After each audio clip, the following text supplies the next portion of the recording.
Hi hello నమస్తే welcome to our channel. నేను మీ anchor పప్పు. ఈ రోజు మనతోని స్పెషల్ గెస్ట్ ఉన్నారండి. ఆ గెస్ట్ ఎవరో కాదు, శివరుద్ర సాధు గారు మనతోని ఉన్నారు. చాలా సమస్యలు ఉంటుంటాయి, చాలా మందికి పరిష్కారాలు కూడా దొరకవు. ఇది అవునా కాదా అన్న సందేహాల్లో ఉంటారు. కొన్ని సందేహాలు ఉన్నాయి, అది ఇప్పుడు శివరుద్ర సాధు గారిని అడిగి తెలుసుకునే ప్రయత్నిద్దాం. నమస్తే. నమస్కారం మిత్రమా. ఎలా ఉన్నారు? ధర్మ రక్షణలకై సృష్టిలో జరిగే అన్ని కార్యక్రమాలకై తిరుగుతూనే ఉన్నాం మిత్రమా. ఓకే. అంటే ఈ వేషధారణ దేనికోసం సార్? ఇది ప్రజలను మోసం చేయడానికా? మంచి ప్రశ్న అడిగారు. సహజంగా చూడండి, కర్మ సిద్ధాంతం ఇది. మనం వేషాధారణ విషయానికి వచ్చి మాట్లాడితే చాలా మందిని మోసం చేసే సందర్భాలు కనబడుతూ ఉన్నాయి. అసలు దుస్తులే లేని రోజుల గురించి మనం వెళ్ళి వెనక్కి చూస్తే ఈ దుస్తువులను బట్టి మనిషిని డిసైడ్ చేస్తున్నారు.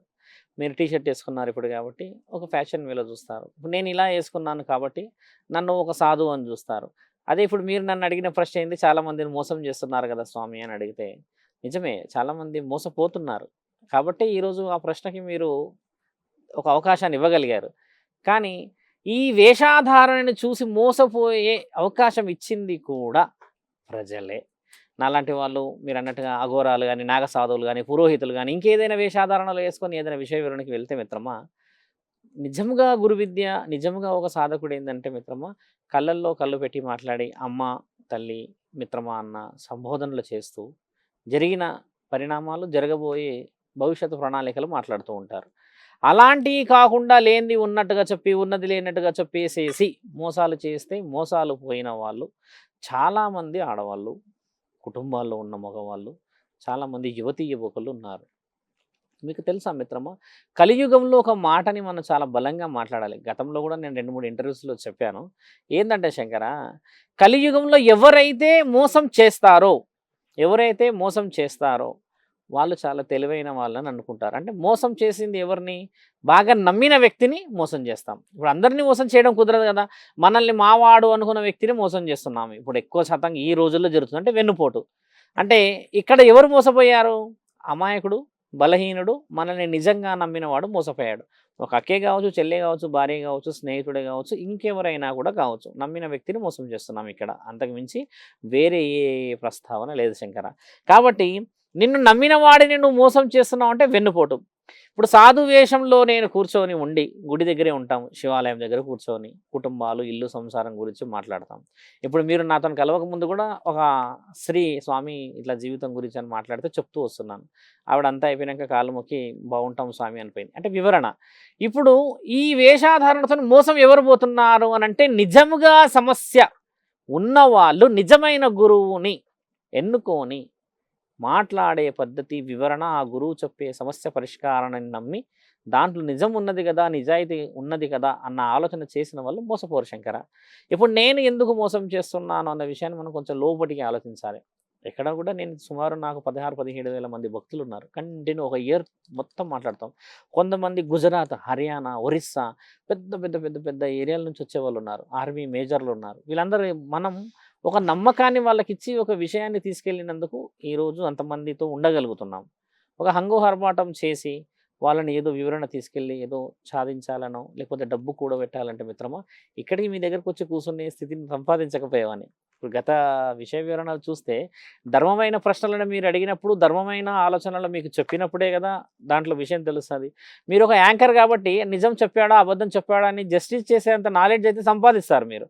కాబట్టి ఏంటంటే మిత్రమా, ఒక వేషాధారణ ఈయన మోసం చేస్తున్నాడా, లేకపోతే ఈయన విద్యతోని వేరే వాళ్ళని కనికట్టు చేస్తున్నాడా అని కనిపెట్టడం కంటే ముందు అసలు ఈ వేషాధారణలో ఈయన ధర్మాన్ని ఎంతవరకు సంపాదించాడని తెలుసుకోవడం కూడా భక్తులకి చాలా అవసరం. ఒక భగవద్గీత ఉంది మిత్రమా, రాసింది మానవులే కదా. మహాభారతాన్ని రాసింది మానవ చరిత్రకు సంబంధించిన వ్యక్తులే కదా. ఇలా ఒక ఖురాన్ రాసింది ఒక ప్రవక్తే కదా. ఒక బైబుల్ రాసింది కూడా ఒక యేసుకు సంబంధించిన బిడ్డే కదా. ఇవన్నీ రాసింది మానవుడే కాబట్టి ఈ మానవుడి చేతిలోనే మోసపోతున్నారు. ఎందుకంటే ఒక వ్యక్తి లేనిది ఉన్నట్టు, ఉన్నది లేనట్టు చెప్పుతున్నప్పుడు ఈ వేషాధారణకి చాలామంది అట్రాక్ట్ అవుతున్నారన్న ఆలోచన ఉండడం వల్ల వ్యాపారం నిమిత్తం చాలామంది కూర్చొని కూటి కోసం చేసుకుంటున్న దాంట్లో మోసాలు జరుగుతున్నాయి. వచ్చిన వాళ్ళ దగ్గర మనం ఆలోచన తక్కువ చేస్తాము, వివరణ ఎక్కిస్తాము, ఇల్లు సంసారం మాట్లాడతాము.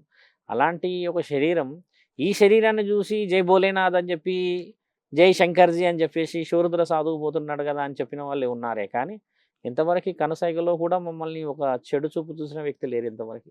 ఎంత పెద్ద స్థాయిలో ఉన్న వ్యక్తి అయినా సరే. మేము చెప్పిన తర్వాత వాళ్ళు గాంభీర్యంగా చాలా పౌరుషంగా వచ్చిన వాళ్ళు ఉన్నారు.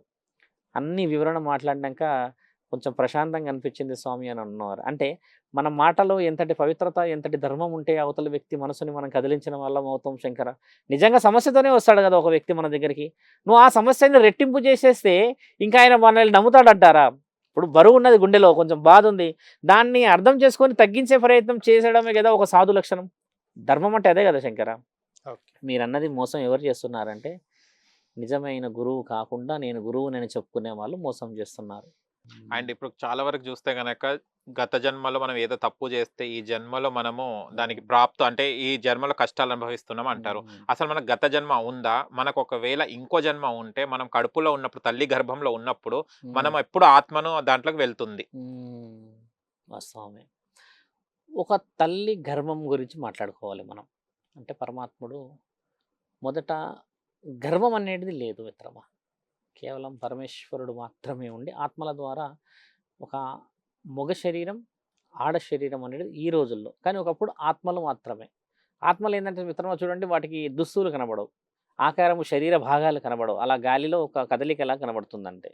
అలా ఉన్న ఆ తరుణంలో మానవులు అంటే ఏదైతే గాలి, ఏదైతే ఆత్మ బలం ఉందో పరమాత్ముడు ప్రతిరోజు సాయంత్రం వచ్చి ఒక పండును తీసి దాంట్లో ఒక ఊపిరి పోసేవాడు, అంటే గాలిని పోసిన తర్వాత ఒక ఆకారానికి వస్తే ఆ ఆకారం నుంచి మీరు ఈ పని చేసుకోండి అని చెప్తున్న ఆ తరుణం మన దగ్గర రాసింది. అన్ని గ్రంథాల్లో రాసింది మిత్రమా. బైబుల్ అయినా తీసుకోండి, మీరు క్రిస్టియానిటీలో తీసుకోండి, మన భగవద్గీతలో తీసుకోండి, ఒక మానవ పుట్టుకకి అర్థం ఏముందో రాసింది. అంటే నేను మాట్లాడుతుందంటే గగనతరం. గగనతరం అనేది ఏంటంటే అబ్రబ్రహ్మలోకాన్ని రాసిన పరమాత్ముడు ఏం చేశాడు ఒక ఆడ శరీరంలో అని అన్న విషయాన్ని. పండు విషయంలో పొరపాటు చేశారు వాళ్ళు. అదేంటి, ఒక పండును తీసి ప్రతిరోజు వచ్చి ప్రాణాన్ని పోసి వెళ్తున్నాడు కదా ఈయన, అసలు ఆ పండులో ఏముందని చూసిన పొరపాటే ఈరోజు నీవు నేను ఈ శరీరాన్ని తెచ్చుకున్నాం. ఎందుకు వచ్చింది అని మీరు అడిగినప్పుడు ఆ ప్రశ్నకి ఒక ఆ శరీరం ఆ పండును చూసినప్పుడు అసలు ఏమున్నది ఈ పండు అన్న ఆలోచన చేసి దాన్ని తినేసే స్థితికి వచ్చారు వాళ్ళు. ఎందుకంటే ఒకసారి తెంపిన ఆ పండుని మళ్ళీ అక్కడ పెట్టలేము కదా శంకర. అంటే కనబడకుండా చెయ్యాలన్న ఒక ఆ కుతూహలం. ఆ పండు పైన ఉన్న పొర అంతా ఒక గాలి తింటే ఇంకో గాలి లోపల పొర అంతా తినేసింది. రాననే వచ్చాడు పరమాత్ముడు, ఏమని అడిగాడు, ఏంది ఏదో మార్పులు చేర్పులు జరిగాయి ఇక్కడ అంటే, లేదు లేదనంటే ఇకపై నేను రావాల్సిన అవసరం లేదు, మీరే అన్ని విషయాలు మీరు చేసుకోవచ్చు అన్న చిన్న వర్డ్ కూడా ఏమని చెప్పాడంటే, లేదు మీరు ఎలా ఎలా అంటారు స్వామి అని అన్న ఆ తరుణాన్ని వివరించాడు పరమాత్ముడు. ఏమని వివరించాడు, మీరు ఏం తిన్నారు అన్న ఆ తరుణంలో పై పండు తిన్నాము, అదే పైన ఉన్న పొర. మీరేం తిన్నారు అని అంటే నేను లోపటి పొర మొత్తం తినేసాన్న ఆ తరుణమే ఈ గర్భధారణకి కారణం కూడా అయ్యింది. అప్పుడు నీవు గర్భాన్ని ధరించడానికి అర్హతను సంపాదించావు అంటారు. అంటే పై పొర తిన్నది కాబట్టి గర్భం బయటికి వస్తుంది చూడండి. లోపటిది తిన్నాడు ఇంకొక గాలి కాబట్టి వీర్యం అనేది శరీరం లోపట ఉంటుంది. మీరు ఎప్పుడైనా గమనించారా, 9 నెలలు మోసిన ఆ తల్లికి బిడ్డని కొట్టినా తిట్టినా సెన్స్ మీద బాగా ప్రేమ ఉంటుంది. మరి తండ్రి మోయలేడు కదా, ఎందుకు ప్రేమ ఉంటుంది? ఉంటది. ఎందుకు ప్రేమ ఉంటుంది అనేది గమనించి చూస్తే మిత్రమా, ఈయన కూడా శరీరంలో మోస్తాడు కదా, ఈయన ద్వారానే కదా తల్లి గర్భంలోకి వెళ్ళింది. కాబట్టి ఆ యొక్క ఫీలింగ్, ఆ యొక్క సెన్స్ అనేది తండ్రికి కూడా ఉంటుంది. అలా పరమాత్ముడి ద్వారా పుట్టిన పుట్టుక ఈ మానవ జన్మ. అప్పటి నుంచి మొదలైన ఇంకా ఆడవాళ్ళు సిగ్గుపడడము, మగ ఒక శరీరం ఆడ మగ వచ్చి వచ్చి వచ్చి వచ్చి ఈరోజు మీరన్న ఒక జన్మ రహస్యాన్ని పరమాత్ముడి గురించి మాట్లాడుకున్న తరుణం వచ్చింది. కాబట్టి ఏమని చెప్పాలంటే మిత్రమా, ఆ రోజు నుంచి వస్తూ వస్తూ వస్తూ వస్తూ వస్తూ ఒక జీవితంలో ఒక వృక్షం అంతా అంటే వంశం అభివృద్ధి చెందుతూ చెందుతూ వచ్చింది కదా. అందులో మంచి వాళ్ళు ఉంటారు, చెడు వాళ్ళు ఉంటారు, మంచి ప్రయోజనాత్మకులు ఉంటారు. ఇలా వస్తూ వస్తూ వస్తూ వస్తూ వస్తూ వస్తూ జన్మలో ఈ జన్మలో నీవు పూర్తి చేయలేని కొన్ని ప్రణాళికను పరమాత్ముడు మళ్ళీ పుట్టించుకుంటాడు. ఉదాహరణకి ఏదైనా ప్రణాళికలో నీవు అప్పుతోని మొదలు పెడదాం. అప్పు అనేది ఉన్నది అని అంటే అప్పు తీర్చేది ఎవరు శంకర? ఆడపిల్ల ఎప్పటికైనా కడుపు దాటే వెళ్తుంది. ఇది మన సంప్రదాయం కదా, ఎక్కడైనా చూసుకోవచ్చు. మగవాడైతే ఖచ్చితంగా వంశోద్ధారకుడు కాబట్టి వంశాన్ని ఉద్ధరించడానికి ఇంట్లో ఉంటాడు కాబట్టి తండ్రి తర్వాత బాధ్యతని కుమారుడు తీసుకుంటాడు అనేది మన తరుణం. అందరికీ నమ్మకం. కాబట్టి అలా వస్తూ వస్తూ వచ్చిందే మీరన్న పునర్జన్మ, ఈ జన్మకి మనం రాసుకున్న రాత. కాబట్టి ఖచ్చితంగా మీరు అన్నది ఒక జన్మ తర్వాతే మళ్ళీ ఈయన గారు మళ్ళీ పుట్టాలి ఒక వ్యక్తి అని అంటే పరమాత్ముడు మళ్ళీ అదే వంశంలో అదే అంకుశంలో నిన్ను పుట్టించుకొని జన్మకు సంబంధించింది ఒక గుడే కావచ్చు, నమ్మకమే కావచ్చు, మాటే కావచ్చు, మర్యాదే కావచ్చు, బాధ్యతే కావచ్చు, కన్యాదానమే కావచ్చు, నీ ద్వారా మళ్ళీ చేయిస్తాడు. కాబట్టి పునర్జన్మ ఉండడం వల్లనే ఈ జన్మలో నువ్వు చేసిన పుణ్యమైన ఫలాల వల్లనే అవతల మళ్ళీ పుట్టాలా వద్దా అనేది నిర్ణయించేవాడే పరమాత్ముడు. దీంతో భాషకి ఇది ఇక్కడ మతంతో సంబంధం లేదు మిత్రమం, కేవలం శరీరంతో మాత్రమే. ఆడ మగ రుణంలో ఉంటేనేమో కొడుకు, రుణంలో లేకుండా బాధ్యతలు మహారాజులాగా ఒక ఇంటిని ఒక వంశాన్ని కాపాడాలంటే బిడ్డ పుడతారని చెప్తారుగా పెద్దవాళ్ళు. అవును. మహారాజు అంటారు, లేదంటే కొడుకు పుడితే అదృష్టం ఉండాలంటారు. ఇలా కొన్ని ఉన్నాయి. ఏదున్నా చూడండి, కొడుకు విషయం వచ్చేసరికి రుణ బాధ్యతలు, బిడ్డ విషయం వచ్చేసరికి ఆ రుణ బాధ్యతలు చాలా ఎక్కువ అవుతాయి. కాకపోతే ఒక సమయం వచ్చినప్పుడు ఆడబిడ్డ కన్యాదాన రూపంలో బయటికి వెళ్ళిపోతుంది. అంటే తరుణం మారింది కదా ఇక్కడ. ఈ విషయ వివరణను మనం వెనక్కి తీసుకున్నప్పుడే మీరు అన్నట్టుగా ఖచ్చితంగా అన్ని విషయ వివరణలకు వెళ్తే పుణ్యం కొద్దీ పురుషార్థం. నిన్ను కాపాడడానికి ఒక పురుషుడు పుట్టాడే అనుకుందాం. నిన్ను మోసేది సహజంగా చూస్తే మగ పిల్లవాడు తీసుకెళ్తాడు. అంటే పున్నమ నరకాల నుంచి కాపాడేవాడు కొడుకు.